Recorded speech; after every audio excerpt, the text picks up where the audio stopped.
All right, so this is the pinch pot I was working on several days ago. I added this handle after the rest of the pot was a little past the optimal stage. It was starting to turn a lighter color, almost bone dry, but definitely in the hard leather hard stage. But I wanted to add this handle wet to that to see if I could get away with that using a little extra slip to reinforce the joint there.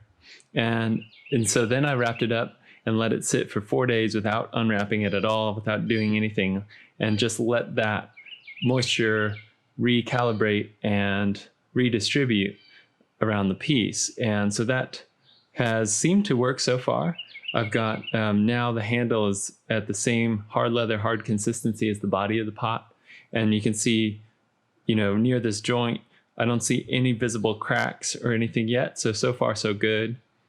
Now would be a good time before it's too late to clean up this texture here. If you don't, I don't really like that. So I'm going to clean that up, and then I'll just rewrap this a little less tightly, but still pretty thoroughly, and let it dry really slowly for another couple days before I'd consider unwrapping it and letting it dry open.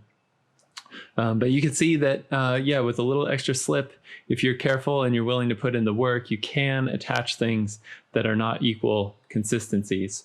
It's just a little bit harder. And so whenever possible, try to join pieces when they're the same consistency, preferably in a mid-leather hard stage or softer.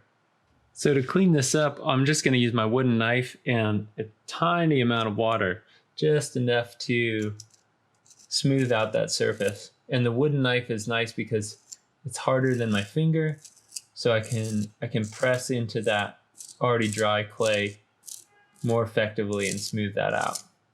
I won't use a sponge here because, again, I'm going to end up just removing the finer particles, which help smooth the surface, and I'll end up revealing all of that grog and the grit and actually make it appear rougher. So I'm just using the compression of this wooden knife. The compression is always going to help smooth more than a scraping or sponging motion.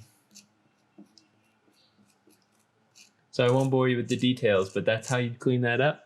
And then again, wrap and let it dry slowly and evenly as possible.